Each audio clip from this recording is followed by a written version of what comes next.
어려서부터 난 할머니 손에 키워졌다. 부모님께서 사고로 일찍 떠나시는 바람에 시골 할머니 집에 살게 된 것이다. 대학교에 들어가기 전까지 대략 몇 년간을 그 오지나 다름없는 시골 마을에서 자랐다. 다 합쳐봐야 20가구가 넘지 않는 그 작은 마을은 하나의 공동체였고 너무도 자유로웠다. 어른들이 일하러 가면 아이들은 나이가 제일 많은 형 누나들 통솔하에 제법 먼 거리에 있는 분교로 통학했고, 학교가 끝나면 상가 들을 누비며 놀았다. 부모님이 늦으시는 날엔 아무렇지 않게 옆집에 가서 밥을 얻어먹곤 했다. 자유롭고 건강한 분위기에서 마음껏 자랄 수 있었지만 그 마을엔 아주 중요한 규칙이 있었다. 해가 떨어지고 난 뒤엔 절대로 혼자 돌아다니지 말 것. 그리고 늦은 밤 누가 찾아오더라도 절대 문을 열어주지 말 것. 이 규칙엔 아이도 어른도 예외가 없었다. 당시 시골 마을 분위기에 맞지 않는 뜻밖의 규칙이었다. 그 이유에 대해 물었을 때 동네 형들은 이렇게 말해주었다. 밤이 되면 득신이가 돌아다니거든. 생각해보면 할머니께서도 내가 말을 듣지 않거나 생떼를 쓰기라도 한다면 득신이가 잡아간다는 말을 해주셨던 것으로 기억한다. 당시엔 그게 무엇인지 몰랐지만 아무튼 굉장히 무서운 녀석이라 생각했다. 호랑이나 귀신, 도깨비 등 서로 이름만 다를 뿐 아이들이 떼를 쓸 때마다 어른들이 사용하던 방법이니까 나 역시 철이 들어감에 따라 그걸 거짓말로 생각했지만 어른들이나 형 누나들은 이상할 정도로 진지했다. 해만 떨어지면 애어른 할 것 없이 모든 사람들이 집으로 들어갔고 혹여나 이동할 일이 있으면 3사람 이상씩 모여 다녔으며 어지간해서는 다른 집 문을 두드리지 않았다. 그 덕에 밤만 되면 불빛 하나 없는 마을은 그야말로 침묵에 잠겼다. 그럼에도 불구하고 몇 년의 한 몸꼴로 마을에는 꽃상여가 들어섰다. 듣기로는 늦은 밤 혼자 화장실을 가다가 혹은 술 취한 채 늦게 집으로 돌아가다가 득신이를 만났다고 한다. 그러다 보니 마냥 어른들의 겁주기 용으로만 생각할 수 없었다. 언젠가 동네 형에게 득신이에 대해 진지하게 물어본 적이 있었다. 근데 형, 득신이가 진짜 뭐예요? 대체 뭐길래 밤에 밖에도 못 돌아다녀요? 잘못 만나면 죽는다는 건 아는데. 형은 주변을 조심스레 둘러보더니 목소리를 낮추곤 이야기를 들려주었다. 득신이란 건 말이야, 사람을 잡아먹는 괴물이야. 누구는 혼을 빼간다고 하고 누구는 저승으로 데려간다는데 다 같은 말이겠지? 저 뒷산엔 오래전부터 득신이 한 마리가 살고 있어서 밤만 되면 마을로 내려와서 잡아먹을 사람을 찾는다는 거야. 득신이라는 게 사람을 홀려버리는 녀석이라 혼자 다니면 절대 안 되고 2사람, 3사람이 같이 다녀야 된대. 이거 괜히 장난하는 거 아니니까 너도 명심해. 우리 옆집 상철이 아저씨나 천장님 막내 아들 죽은 거 너도 알지? 시체가 갈갈이 찢겨서 살덩어리 몇 개만 남았다잖아. 그 외에도 몇 가지 정보를 들을 수 있었다. 득신이 같은 괴물은 초대받지 않는 한 집으로 들어오지 못하니 집 안은 안전하다는 것. 그리고 사람이 가장 원하는 무언가의 모습을 한 채 사람을 꿰어낸다는 것. 그러니 절대 유혹에 넘어가면 안 된다는 것. 나중에 한 사실이지만 고전 설화에 나오는 두옥신이 혹은 어둑신이의 한 종류가 아닐까 생각한다. 다만 누군가의 모습과 목소리로 깨어나는 것은 창규나 장산봉과 비슷했다. 아무튼 나 역시 어른들과 형들의 말대로 마을의 규칙을 잘 지켰다.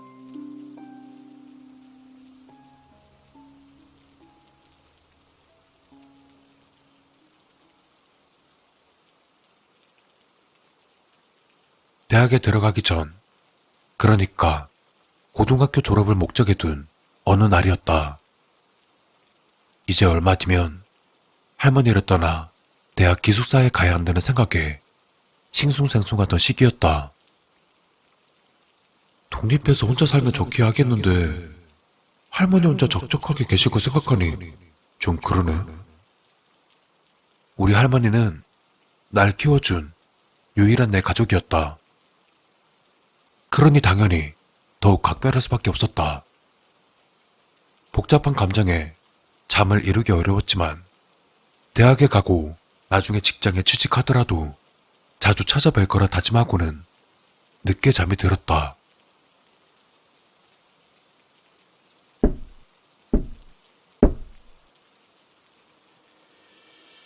문을 두드리는 소리에 난 힘겹게 눈을 떴다.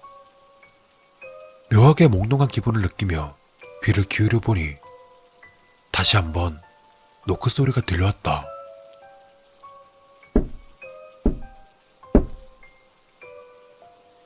누구세요?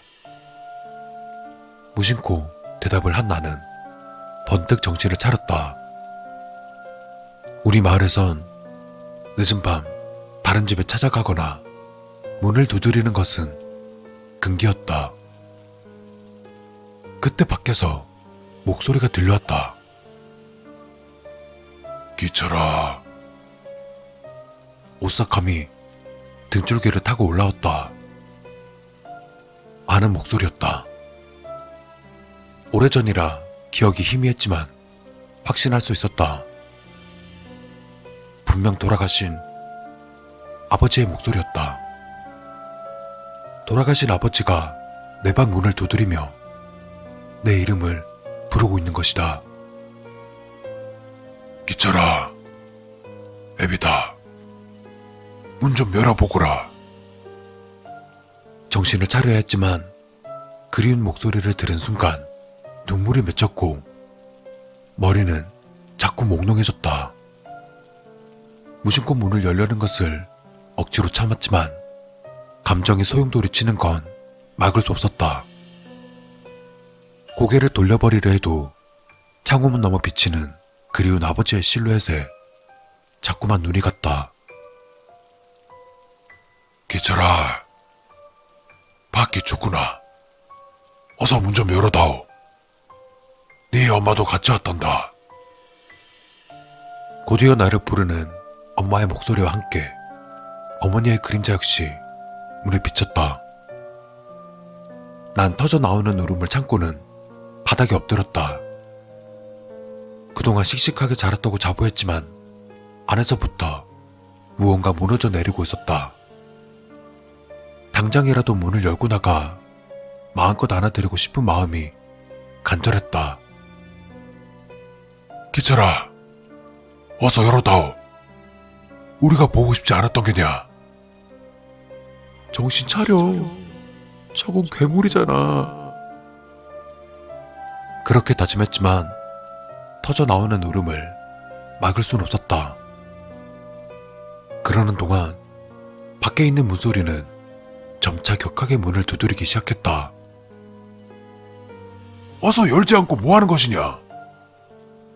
이번엔 귀를 막고 구석에 웅크렸다. 만약 내가 조금만 더 어리고 철이 없었다면, 주변 사람들에게 수십 번 주의를 받지 않았다면 정말 문을 열었을지도 모른다. 그 순간은 누구든 이성적으로 생각할 수 없을 것이다. 가짜임을 알면서도 도저히 무시할 수 없는 것이다. 난 귀를 막은 채 이를 악물고는 소리를 무시하며 수없이 되뇌었다. 저건 가짜야. 저건 가짜라고. 저건 그냥 괴물이야. 어느덧 문은 부서질 듯 흔들려 대었고 목소리는 점차 이상해지더니 마치 여러 명이 동시에 말하는 것처럼 들려왔다. 문 열어! 문 열어! 또다시 공포심이 찾아왔다. 밖에 있는 무언가가 당장이라도 문을 부수고 방 안으로 들어올 것만 같은 기분이었다.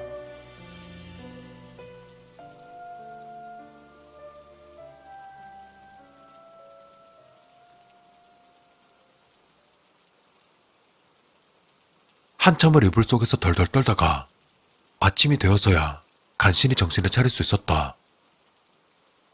밤사이 흘린 땀으로 온몸이 푹 젖어 있었고 피로감과 긴장감 때문에 완전히 녹초가 되어서는 그대로 알아눕고 말았다. 득신이가 왔다 갔구만. 이장님은 누워있는 내게 말했지만 난 대답하지 않았다. 할머니께서 걱정스레 날 간호해주고 계셨으므로 괜한 걱정을 끼치고 싶지 않기도 했지만 우습게도 막상 지나고 나니 공포심이 물러가고는 그리움이 찾아왔다.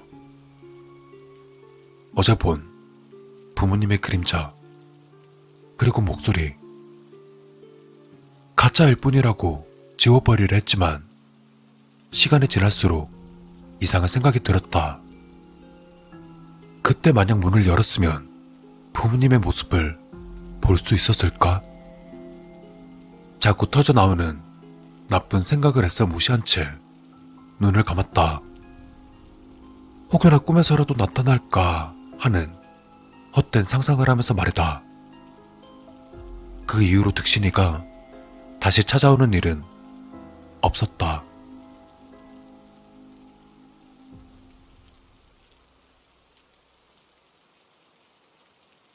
시간이 흘러 난 할머니와 헤어져 대학교 기숙사에 들어갔다. 걱정하지 마요. 시간 날 때마다 내려올게. 밥도 잘 챙겨 먹고 잠도 잘 잘 테니까 건강히 계셔야 돼요. 알겠죠? 시간 날 때마다 내려오겠다는 약속을 하고는 마을을 떠났다. 첫 학기는 제법 바쁘게 보냈다.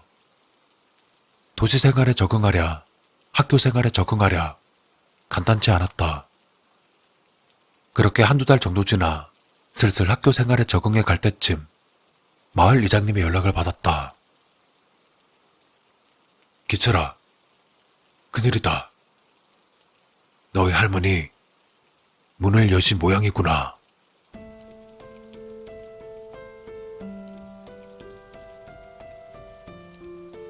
고향집에 차려진 할머니 영정 사진 앞에 쓰러져 오열하는 내게 이장님께서 말씀하셨다. 네 잘못이 아니란다. 그저 손주감 없이도 그리우셨던 게지. 죽은 아들 목소리는 그리 잘 참아내지던 보니 네가 떠나자마자 이럴 줄은. 나 자신을 용서할 수 없었다. 전화라도 한 번 더 드리고 주말에 무리를 해서라도 찾아왔다면, 그랬다면 할머니가 득신이에게 넘어가는 일은 없었을지도 모른다. 죄책감과 그리움과 슬픔이 뒤섞여 당장이라도 가슴이 터져나갈 것 같은 느낌이었다.